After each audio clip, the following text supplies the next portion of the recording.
आज हमारे साथ हैं श्री अनिल वाजपेयी जी, जो बीजेपी पार्टी के गांधीनगर कॉन्स्टिट्यूएंसी से एमएलए हैं।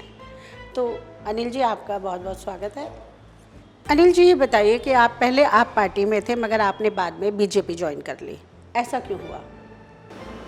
देखिए, मैं आम आदमी पार्टी में विधायक था और अरविंद जी की नीतियों से प्रभावित होकर मैंने कांग्रेस पार्टी छोड़कर आम आदमी पार्टी को ज्वाइन किया। जिस समय आम आदमी पार्टी बनी थी और आम आदमी पार्टी में डॉक्टर कुमार विश्वास, प्रशांत भूषण जी, साजिया एलवी जी, भाई योगेंद्र यादव जी, ऐसे अच्छे लोग इस पार्टी में शामिल थे।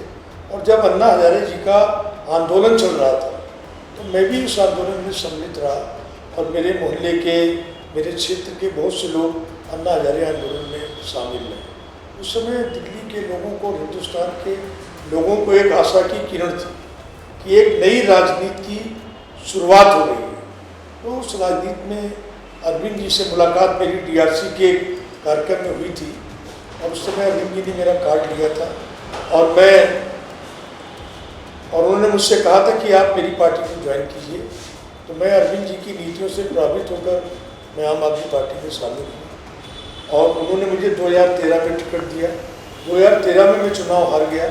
15 में दोबारा अरविंद जी ने मुझे टिकट दिया और 2015 में मैं आम आदमी पार्टी से विधायक चुना गया। मैं उनकी पार्टी में पार्लियामेंट्री सेक्रेटरी, हेल्थ भी रहा, डीडीसी का चेयरमैन रहा, यमुना पार विकास बोर्ड का वाइस चेयरमैन था और LNJP हॉस्पिटल का चेयरमैन भी था जब तक मैं उनकी पार्टी में रहा।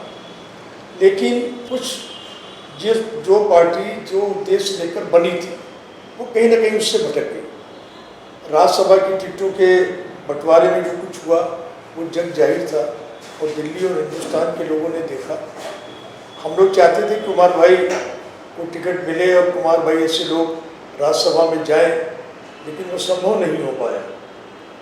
उसके बाद आम आदमी पार्टी ने एक बार केजरीवाल जी की यहाँ से तुगलकी फरमान जारी हुआ कि आप लोग पूरी दिल्ली के सभी विधानसभा के जितने सदस्य थे वो लोग अपने अपने क्षेत्र के मंदिर, मस्जिद, गुरुद्वारे, चर्च, वाल्मीकि मंदिर, जैन मंदिर, उन सब की एक लिस्ट लेकर आए। हम लोग भी वो लिस्ट लेकर गए और वहाँ पर जब गए तो ये कहा गया कि मस्जिद के इमामों को 18,000 रुपये सैलरी दी जाएगी और उनके मुताबिक को 12,000 रुपये दिए गए। क्या ये सही है? लोगों ने कहा बिल्कुल सही है। उसके बाद उन्होंने एक शब्द बड़ा गलत यूज किया कि आप लोगों की कोई औकात नहीं थी, आप लोग मेरे नाम पर चुनाव जीत कर आए हो। तो हमने ये कहा कि सर ये ठीक नहीं है। और तो मेरे क्षेत्र की बुलंद मस्जिद की भी बात शुरू हो गई। तो अरविंद जी ने, जब मैंने ये बात बोली तो अरविंद जी ने कहा if you are not satisfied with my party then you can leave my party. मैंने उस पार्टी को छोड़ दिया। अनिल जी, आपने आप पार्टी छोड़ी तो बीजेपी को क्यों ज्वाइन किया? मैं कांग्रेस में भी रहा हूँ।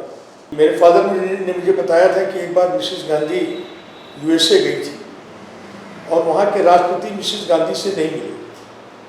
लेकिन एक पहला मौका था जब मैंने टेलीविज़न पर देखा कि देश के यशस्वी प्रधानमंत्री माननीय नरेंद्र मोदी जी अमेरिका ऐसे शक्तिशाली राष्ट्र को संबोधित कर रहे थे, वो डायस से बोल रहे थे और वहाँ का राष्ट्रपति दर्शक दीर्घा में बैठ के उनके भाषण को सुन रहा था। मेरे लिए एक बहुत अच्छी चीज़ मुझे लगी कि कम से कम आज माननीय प्रधानमंत्री जी के नेतृत्व में हमारा देश कितना गौरव और उनका मान बढ़ाया है और प्रधानमंत्री जी हमारे संबोधित कर रहे हैं, उनका राष्ट्रपति नीचे बैठा हुआ है।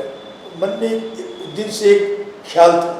तो जब पार्टी ज्वाइन करने की बात आई, मेरे बदर-इल्ला राज्यसभा के सांसद थे माननीय TN चतुर्वेदी जी, जो होम सेक्रेटरी भी थे, गवर्नर भी रहे। मेरी वाइफ ने उनसे बात की कि मेरे हस्बैंड ने पार्टी छोड़ दी है। उन्होंने माननीय अरुण जेटली साहब से बात की और अरुण जेटली साहब ने मुझे पार्टी ज्वाइन कराई और मैं भारतीय जनता पार्टी में, ऐसी पार्टी में शामिल हो गया जो पार्टी राष्ट्रवादिता की बात करती है, इसलिए मैंने बात की। सर, पीछे से तो आप फर्रुखाबाद से हैं, तो फर्रुखाबाद को छोड़ के आप दिल्ली कैसे आ गए? देखिए, पारिवारिक संघर्ष था। और फादर मेरे कानपुर में सर्विस करते थे एक फर्म में, और उसके बाद दिल्ली आ गए। दिल्ली आके 4 भाई थे, बड़े भाई थे, और स्थिति ज़्यादा अच्छी नहीं थी परिवार की, भी किसी के साथ भी कुछ हो सकता है। और दिल्ली आके संघर्ष किया, और संघर्ष से ही आगे बढ़ने का कोई ना कोई रास्ता निकलता है। दिल्ली जब आए तो दुकान पे भी नौकरी की है, उसके बाद एक प्राइवेट फर्म में नौकरी की, उसके बाद एशिया की रेडीमेड गारमेंट्स की बिगेस्ट मार्केट है, अपना काम भी शुरू किया।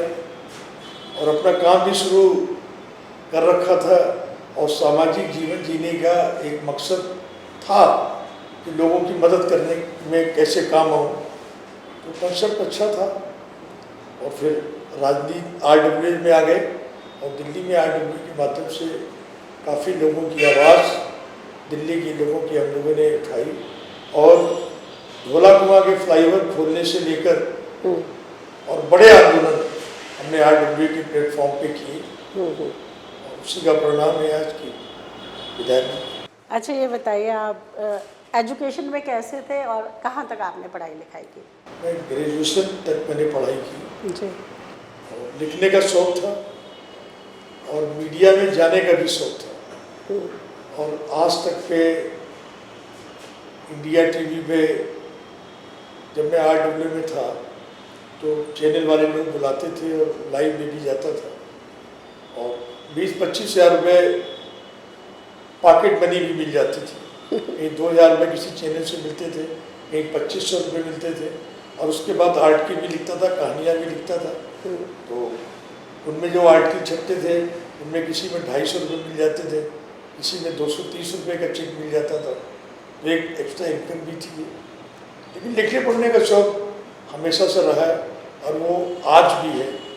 और कोशिश करूँगा कि जब तक विधायक हूँ ठीक हूँ, नहीं उस लाइन जो मेरी पुरानी लाइन थी उसको दोबारा उस लाइन में।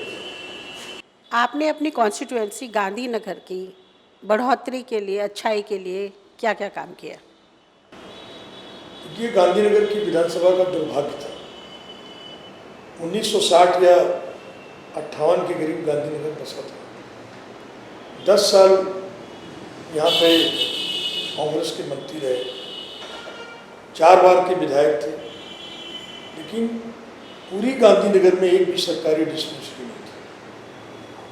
बगल की कस्तूरसी में और बगल की कस्तूरसी में कहीं GTP अस्पताल था, कहीं हेडगेवार हॉस्पिटल था, लेकिन गांधीनगर में कोई हॉस्पिटल नहीं था, कोई छोटी डिस्पेंसरी भी नहीं थी। जब मैं आम आदमी पार्टी में था तो मैं पार्लियामेंट्री सेक्रेटरी हेल्थ था, और मैंने आके सबसे पहले मैंने काम ये किया, और मैंने दिल्ली के मुख्यमंत्री को कहा, मैंने कहा जी मैं पार्लियामेंट्री सेक्रेटरी हेल्थ हूँ, और मैं चाहता हूँ कि मेरे क्षेत्र में कोई भी डिस्पेंसरी नहीं है, मैं अपने क्षेत्र में कुछ नया करके दूँ। तो मैं मुख्यमंत्री अरविंद केजरीवाल जी की तारीफ करता हूँ। दिल्ली की पहली पॉलिक्लिनिक आम आदमी पॉलिक्लिनिक, और ये नाम भी मेरा दिया हुआ था। सत्येंद्र जैन और अरविंद केजरीवाल जी दोनों बैठे थे, मैंने कहा नाम क्या रखे, मैंने कहा आम आदमी नाम रखे। और इसी क्रांतिनगर में मैंने आम आदमी पार्टी की आम आदमी पॉलिक्लिनिक की शुरुआत कराई, जिसमें 8 डॉक्टर आज भी बैठते हैं।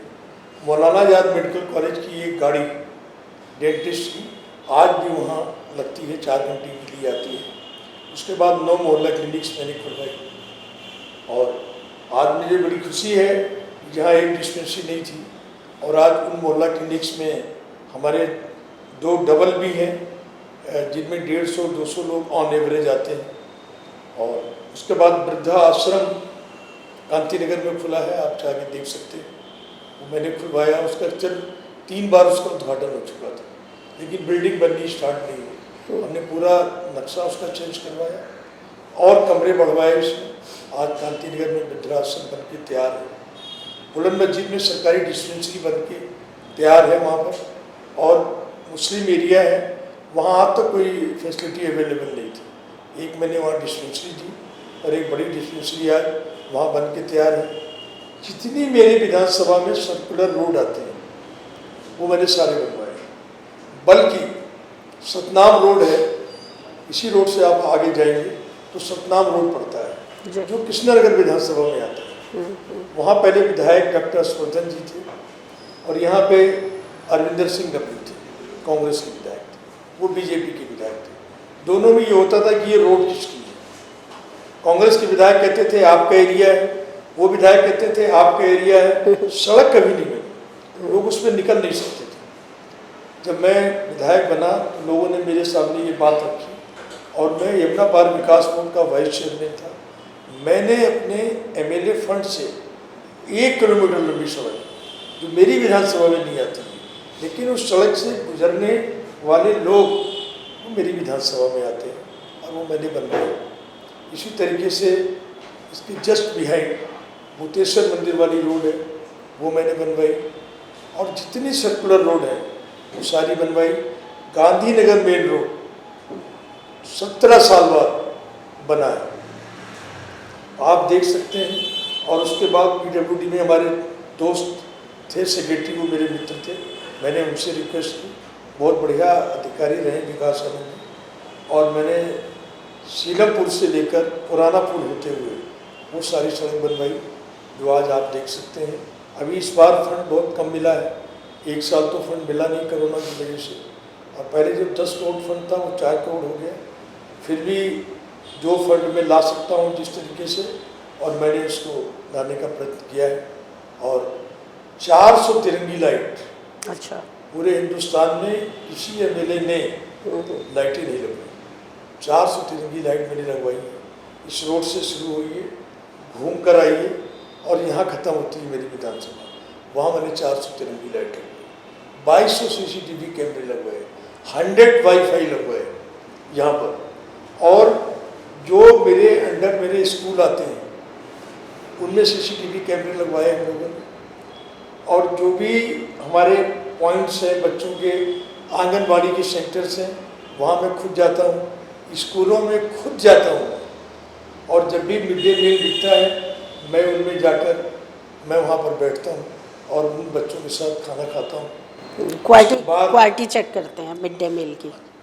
वो काम मैं दैनिक में आज भी करता हूँ। और जो हमारी आशा वर्कर्स हैं उनके बीच में जाता हूँ, जो आंगनबाड़ी के सेंटर्स हैं उनमें जाता हूँ, और जो हमारे यहाँ गांधीनगर विधानसभा बड़ी विधानसभा है, बड़े धनाढ़ लोग हैं, तो मैं उनसे भी हाथ जोड़ के प्रार्थना करता हूँ कि जीवन में आप बहुत पैसे खर्च करते हैं, ये पैसे थोड़े बच्चों के लिए भी कीजिए, क्योंकि आंगनबाड़ी के सेंटर में बच्चे वही आते हैं, अमीर लोगों के बच्चे तो आएंगे, बहुत गरीब लोगों के बच्चे आते हैं।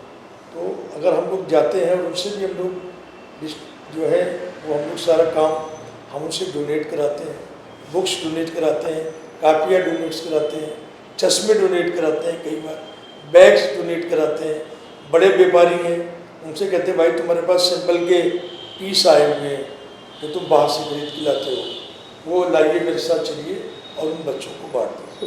ये तो अच्छा काम है सर। ये काम अपनी तरफ से कोशिश करता हूँ, क्योंकि मेरी माँ ये जरूर कहती थी कि जीवन में एक काम नेक आपको जरूर करना चाहिए, क्योंकि एक व्यक्ति की दुआ आपकी ज़िंदगी बदल सकती है और एक बद्दुआ आपकी ज़िंदगी को नर्क में बदल सकती है।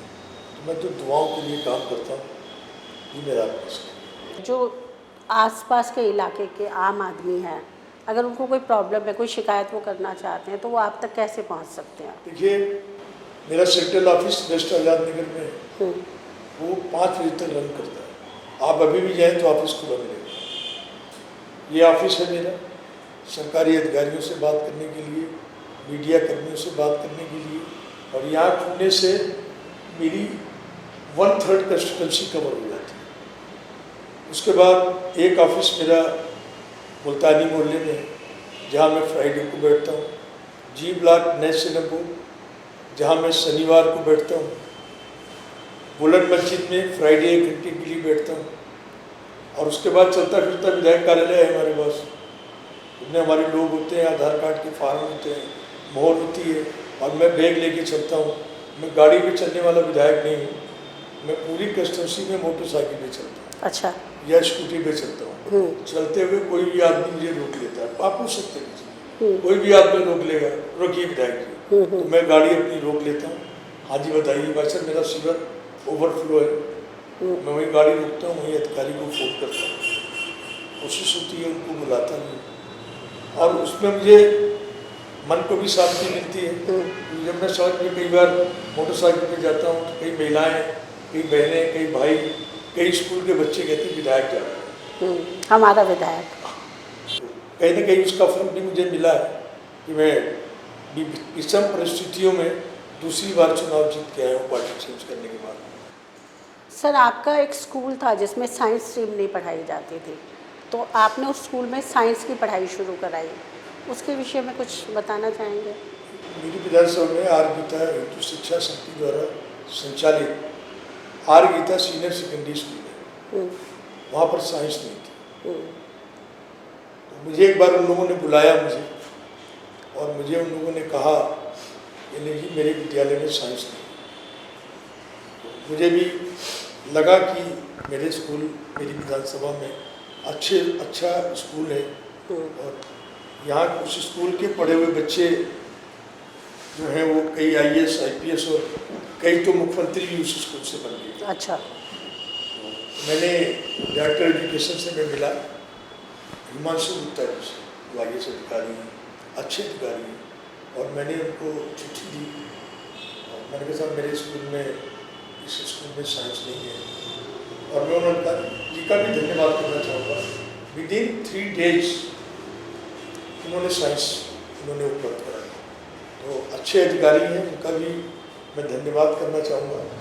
और आज वहाँ पर साइंस है, और आज मुझे बहुत खुशी है कि आज इस बार साइंस में एडमिशन लेने के लिए मेरे सबसे ज़्यादा मेरे ऑफिस में वहीं के ज़्यादा पेरेंट्स आए, मेरे बच्चों को साइंस दिला दीजिए एक्स्ट्रा क्लास में। अनिल जी, एक समय था जब आपने गौतम गंभीर जी जो सांसद हैं उन पे एक गंभीर आरोप लगाए थे कि उन्होंने गवर्नमेंट की जो ज़मीनें हैं उनका मिसयूज़ किया। गौतम गंभीर जी हमारे माननीय सांसद हैं, और हम दोनों एक ही पार्टी में। मैं अगर कोई बात ढलाव की थी, किशन नगर में ढलाव था, तो मेरे पास सब कुछ सफाई कर्मचारी आए, बोले सर यहाँ से ढलाव हटा दिया गया है, अगर आखिर हम कूड़ा कहाँ फेंकने थे। तो उनकी बात जायज़ थी। तो मैंने कमिश्नर को चिट्ठी लिखी थी, मैंने कहा साहब ये ढलाव तब तक ना हटाए जाए जब तक इनकी वैकल्पिक व्यवस्था नहीं। उस पर बहस थी। गौतम जी ने भी कई जगह ढलाव, कूड़ा घर हटा के उन्होंने ढलाव को हटाने की लाइब्रेरी या बनाने की कोशिश की। जन रसोइयाँ में बनाई, जन रसोई थी। एक जगह जन रसोई उन्होंने शायद कुंडली में खोली थी, वो डिस्प्यूटेड जगह थी, जगह बुक थी ऑलरेडी MCD के द्वारा। एक जगह उन्होंने शकरपुर में खोली है, तो भी कोई डिस्प्यूट था। इस तरह लाइब्रेरी की बात थी। तो लाइब्रेरी की जब बात थी तो मैं और विधायक, विश्वासनगर के विधायक हैं माननीय ओम प्रकाश उनकी उनका क्षेत्र था। तो उन्होंने ये कहा DC से कि अगर ये जगह ऑफिशियल अलॉट हो गई है तो हमारे को कोई दिक्कत नहीं, लेकिन अगर जनप्रतिनिधि होने के नाते अगर हम ही एक सरकारी जगह पर बगैर परमिशन के अगर कोई चीज़ बनाएंगे, अब वो बात अगर मीडिया में उछली है तो कहने की हमारी पार्टी की बदनामी नहीं थी। मैं समझता हूँ कि अब वहाँ पे लाइब्रेरी नहीं खुली, उन्होंने खुद ही कहा कि हमने लाइब्रेरी खुली है कि हमने MCD को वापस डोनेट कर दी, ये अच्छी बात है, ये कर। यानी आपने जो प्रश्न उठाया उसका फ़ायदा हुआ। आपने एक नई शुरुआत करी, चौपालों की शुरुआत, तो ये चौपाले कैसे आपके दिमाग में ये कंसेप्ट आया? हमारे यहाँ राजेश पायलट चौपाल है, उसको बड़ी जीर्ण अवस्था में थी, मैंने 1 करोड़ 7 लाख रुपए दिए उसको। आज राजेश पायलट चौपाल में बुकिंग के लिए लोग मेरे पास आते हैं, सर पैसे कम करा दीजिए हमारे, और हमने पूरा स्टेज बनवाया वहाँ पर। जब मैं राजेश पायलट चौपाल का सौंदर्यीकरण वो करा रहा था, तो जाटो मोहल्ला है हमारे यहाँ चिन्हपुर गांव में, उसी गांव के कुछ लोग मेरे पास आए, बोले भाई साहब ये हमारे समाज की ये चौपाल है, ये बड़ी जीर्ण अवस्था में है। मैंने 68 लाख रुपए उनको दिए। आज बहुत बढ़िया हमने वहाँ पे जाटो मोहल्ले में चौपाल बना दी है। बुलंद मस्जिद में फ्लड बिड को 72 लाख रुपए की लागत से हमने एक चौपाल सैंक्शन करा दी और जिसका प्लान वगैरह सब कुछ पास हो गया है। कभी भी उद्घाटन उसका वहाँ की जनता के द्वारा कराया जाएगा। इसी तरीके से शास्त्री पार्क में डीडीए फ्लैट के पास में एक चौपाल 82 लाख रुपए की वो हमने सैंक्शन करा दी है। अगले महीने उसका भी हम लोग उद्घाटन करा रहे हैं। 2 चौपालों के लिए इस बार बजट में मैंने 1 करोड़ रुपए एक चौपाल के लिए और एक चौपाल के लिए 20 लाख रुपए मैंने दिए हैं उसके रिनोवेशन के लिए। और जितने मेरे यहाँ पार्क हैं उन सारे पार्कों में बच्चों के झूले, सीनियर सिटीजन्स के बैठने के लिए राउंड टेबल वो हमने सारी लगवाई हैं और लोगों को लेटने के लिए भी हमने पूरा जैसे डबल बेड टाइप होता है हमने लोहे का बिल्कुल बेड बनवा के दिया है। हमारे कई वरिष्ठ नागरिक हैं जो कहते थे हम पार्क में नीचे बैठते हैं हमारे कपड़े खराब हो जाते हैं, तो मैंने उनको 38 बाई 38 का पूरा हमने चौकोर वो हमने सीमेंटेड बनाया है महाराणा राणा प्रताप पार्क। और वहाँ पर आप जाकर देख सकते हैं कि वहाँ हमारे सीनियर सिटीजन आते हैं, दरी बिछाते हैं और वहाँ बैठ के धूप सेकते हैं और वहाँ बैठ के खाना खाते हैं। जितने हमारे यहाँ पार्क हैं भी बड़े बड़े पार्क हैं, हमने 100 मीटर के लंबे हमने वो फ्लैग लगवाए। 3 बैडमिंटन कोर्ट हमने बनवाए और महाराणा राणा प्रताप पार्क जो बड़ी दयनीय अवस्था में था, आज महाराणा प्रताप पार्क इतनी बड़ी जगह है, हमने उसको इतना डेवलप कराया है कि उससे अच्छा पार्क आसपास के क्षेत्र में नहीं होगा। गांधीनगर की जनता के लिए एक बड़ा फॉरेस्ट पार्क 4 करोड़ रुपए की लागत से अभी पिछले 1.5 महीने पहले जब वन महोत्सव था तो मैंने वहाँ की जनता को वो समर्पित किया है। और उसके अंदर आप जाके देखेंगे तो आप कहेंगे कि गांधीनगर में शास्त्री पार्क ऐसी जगह में इतना बड़ा फॉरेस्ट का पार्क हमने बनवा के दिया है। उसमें फॉरेस्ट के सारे बड़े अधिकारी और मैंने उसका उद्घाटन किया और वहाँ की जनता को समर्पित किया है। आज लोग वहाँ जाते हैं और पूरी जनता वहाँ की ये कहती है कि ऐसी जगह हमने पार्क बना कर दिया है जो लोग सोच भी नहीं सकते थे। चौपाल का कंसेप्ट था, इसमें आपने कहा कि हमने किसी चौपाल को 1 करोड़ रुपया दिया, किसी को 80 लाख रुपया दिया, तो ये जो पैसा आप उनको देते थे वो किस काम में वो प्रयोग करते थे? ये हमारी विधायक निधि का पैसा होता है और इसके अंदर हम अब जैसे 2 चौपाल हमारी बिल्कुल न्यू कंस्ट्रक्शन हो, जैसे बुलंद मस्जिद की और शास्त्री पार्क नीचे से लेकर ऊपर तक सारी बनवा रहे हैं। उसका प्लान भी मैं देखता हूँ। जैसे राजेश पायलट चौपाल बिल्कुल जीर्ण अवस्था में थी, कभी भी कमरे गिर सकते थे, पानी टपकता था उसमें। हमने बड़े बड़े हॉल बनवा दिए, उसके अंदर स्टेज बनवा दी, नीचे खाने का बड़ा हॉल पूरा बनवा दिया। ऐसे जाटे मोहल्ले का है और उसमें सारी फैसिलिटी वो अवेलेबल करा दी, एसी लगवा दिए उसके अंदर। ये हमने किया है और मैं समझता हूँ कि हिंदुस्तान का पहला विधायक है जिसने ये करने का प्रयास किया है। 100 वाटर कूलर ऊषा कंपनी के 40 लीटर जो मैंने सैंक्शन करा दिए और 15 दिन के अंदर वो लगने शुरू हो जाएंगे। वो वाटर कूलर कहाँ लगाए जाएंगे? जितने मंदिर मेरे विधानसभा में आते हैं, जितनी मस्जिद आती है, जितने गुरुद्वारे आते हैं, जितने वाल्मीकि मंदिर आते हैं, जो RWA अच्छी हैं उनके ऑफिस में, मार्केट एसोसिएशन में, चौपालों पर, वाल्मीकि मंदिर में, ये सारी जगह 1 से 1.5 महीने में मेरे वाटर कूलर लगने शुरू हो जाएंगे। टेंडर हो गया है उसका, वर्कआउट। ये अपने आप में एक बड़ा काम है और लोगों को जल देना ये पुण्य का। ये तो सबसे बड़ा पुण्य है। बड़ा ज्वलंत टॉपिक है आज मणिपुर का। तो मणिपुर के बारे में बीजेपी की गवर्नमेंट का ये जो चुप रहना है, जो जैसा लोग कह रहे हैं एक मास मासिस का सोचना है, इस विषय में आप क्या कहोगे? देखिए, मेरा मानना ये है, और हमारे देश के यशस्वी प्रधानमंत्री जी ने भी कल कहा है, हमारे राष्ट्रीय अध्यक्ष जी ने भी कहा है, इसी चीज़ का अगर कोई मुद्दा है तो उसका राजनीतिकरण नहीं करना चाहिए। विपक्ष के लोग मणिपुर का राजनीतिकरण कर रहे हैं, वो गलत है। लेकिन मणिपुर में जो हुआ है वो बिल्कुल गलत है। कोई भी बहन हो, कोई हमारी माता हो, जिस तरीके से वहाँ पर जिन लोगों ने किया है वो बिल्कुल गलत है। और मैं तो ये कहूँगा, ऐसे लोगों को चौराहे पर फांसी पे लटका देना है। ये हमारी संस्कृति के लिए और हमारे समाज के लिए भी कलंक है। लेकिन भारतीय जनता पार्टी हमारी इसमें बिल्कुल तैयार है। उन्होंने कहा कि हम पार्लियामेंट में बहस कराने को भी तैयार है, आप कीजिए तो सही, लेकिन इसको राजनीतिक मुद्दा मत बनाइए।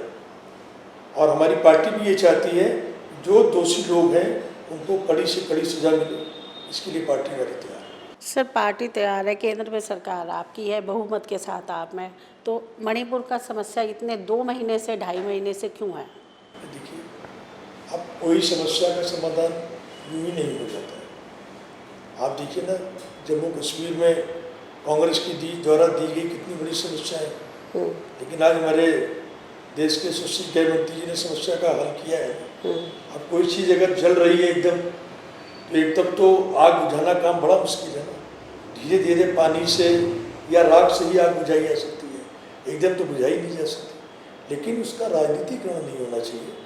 और हमारी पार्टी का कहना है, हमारे प्रधानमंत्री जी का कहना है, हमारे राष्ट्रीय अध्यक्ष जी का कहना है, आप बैठ के बात करें ना। ऐसा नहीं किसी चीज़ का हल नहीं है। अगर कोई राजनीतिक प्रॉब्लम है या कोई ऐसा समस्या है तो बैठ के बात कीजिए। लेकिन विपक्ष तो बैठ के बात करने को तैयार नहीं है। वो तो पार्लियामेंट का बहिष्कार करने के लिए तैयार है।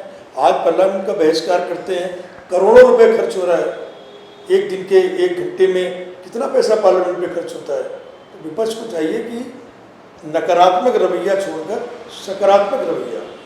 सब कुछ छोड़ के राजनीति में ही आए, तो ऐसा क्या आपका माने राजनीति की तरफ रुझान था? देखिए, राजनीति तो सच होनी चाहिए। मैं आज भी किराए के मकान पे रहता हूँ, आपको हैरान नहीं। 2 बार के विधायक हैं, 8 साल विधायक बने हो गए और किराए के मकान पे रहता हूँ। लेकिन मेरा मानना ये है कि अगर आप राजनीति में आए हैं तो आप, जैसे हमारे प्रधानमंत्री हैं, आप देखिए कहाँ से कहाँ पहुँचे आज, लेकिन उन पर कोई एक पैसे के करप्शन का आरोप नहीं लगा सकता। कांग्रेस के नेता देखिए ना, करप्शन में डूबे हुए हैं, तभी तो हारे हैं। लेकिन आज हमारे देश के प्रधानमंत्री स्वच्छ राजनीति में विश्वास करते हैं, ईमानदारी की बात करते हैं। केजरीवाल की तरह कथनी और करनी में फ़र्क नहीं है। वो कहते थे हम गाड़ी नहीं लेंगे, बंगला नहीं लेंगे, सिक्योरिटी नहीं लेंगे, हम स्वच्छ राजनीति करेंगे। आज शराब घोटाले में क्या हुआ, पूरी पॉलिसी चेंज कर दी। तो मेरा कहने का मतलब है, अगर आप यू आर इन पॉलिटिक्स तो आप ईमानदारी से काम कीजिए। और आप अगर स्वच्छ राजनीति करते हैं, ईमानदार से राजनीति करते हैं, जनता बहुत अच्छी है, जनता बहुत अच्छी है और उसका रिजल्ट भी देती है। और मैं तो गांधीनगर की जनता का धन्यवाद करता हूँ। और मैं चौराहे पर खड़े होकर कहता नहीं हूँ। जब मैं वोट मांगने अभी 20 में गया तो मेरे खिलाफ बड़े धनाढ़ लोग खड़े हुए थे। एक 400 करोड़ का आदमी था, एक 600 करोड़ का आदमी था, और मैं तो गरीब एक बीजेपी का छोटा सा कार्यकर्ता था। तो मैंने कहा भाई, करोड़पति चुनना है तो वो है, गरीब चुनना है तो मैं हूँ। अगर मैंने काम किया है तो मैं काम के नाम पर वोट मांग रहा हूँ। अगर आपको इन 5 सालों में लगा कि मैंने कोई करप्शन किया तो मैं आपके सामने खड़ा हूँ और आप जनता हैं और मैं वोट मांगना मेरा अधिकार है। तो प्लीज़ मुझे कहिए। मेरा कहने का मतलब ये भी है, स्वच्छ राजनीति अगर आप करेंगे, ईमानदारी से करेंगे तो जनता बहुत समझदार है। और अगर आप बेईमानी करेंगे, आप लूटेंगे जनता को, तो ये राजेश खन्ना जी का एक डायलॉग है, बाबू ये पब्लिक है, ये सब जानती है। राजनीति के अलावा आपको क्या शौक है? और देखिए, राजनीति के अलावा मैंने बताया कि मुझे क्रिकेट की कमेंट्री सुनना बहुत बड़ा शौक है। क्रिकेट खेलना भी मेरी बड़ी हॉबी रही है और मैं अपने कॉलेज में HS. Kapil Mohan inter college में मैं अपने कॉलेज की टीम का कैप्टन भी था जी। और 2 साल लगातार रहा। विराट कोहली जी का बहुत बड़ा फैन और कमेंट्री सुनना और कई जगह अभी भी कई जगह जाता हूँ। मेरे एरिया में जब टूर्नामेंट होते हैं तो मन भावुक होता है। तो कई लोग कहते हैं विधायक जी कमेंट्री करिए, आप तो कमेंट्री करते रहे हैं। तो कमेंट्री भी मैं कई बार करता हूँ। बैडमिंटन में बहुत अच्छा खेलता हूँ और उसके अलावा पढ़ना, लिखना, कविता पढ़ना ये मेरा बहुत बड़ा शौक़ रहा है। अगर मैं अखबार पूरी तरीके से न पढ़ लूँ तो मैं समझता हूँ कि जैसे मैंने आज कुछ खाना नहीं खाया। 2005 में I was going to home town. मैं अपने गांव जा रहा था, मेरे मामा की लड़की की डेथ हो गई थी। रास्ते में मेरी गाड़ी को एक्सीडेंट हो गया, उनमें 3 लोगों की डेथ हो गई, मैं और ड्राइवर 2 लोग बचे। तो मैं 68% डिसेबल्ड हो गया। तो लेकिन अभी भी जैसे बनारस में गया था पीछे भी, तो सब लोग मेरे साथ के कई लोग थे। तैरने का कहीं ना कहीं मन आ गया तो मैं तैरने लगा। एक पैर में दिक्कत है मेरे को, लेकिन तैरना एक बहुत बड़ा शौक़ है। कुछ कविताएं वगैरह लिखते हैं आप? देखिए, मेरे बाबा साहब थे, मेरे पिताजी ने भी 600 से अधिक कविताएँ लिखी हैं और बहुत जल्दी उनका विमोचन मैं करवाने वाला हूँ किसी राष्ट्रीय नेता से जी। और मैं सूफीज़म में विश्वास रखता हूँ और संतों की जीवनी पढ़ना, क्योंकि मैं खुद मेरे गुरुदेव थे डॉक्टर श्यामलाल जी, मैं एक फ़कीर से बैठ हूँ और महात्मा रामचंद्र जी मिशन जो मेरे फरुखाबाद फतेहगढ़ से है, अभी 150 रुपये का डाक टिकट प्रधानमंत्री जी ने उनके नाम पे जारी किया है। और सूफीज़म में विश्वास करता हूँ। मेरे दादा का एक शेर है कि देश में हिंदू, मुस्लिम, सिख, ईसाई सभी भाई भाई हैं।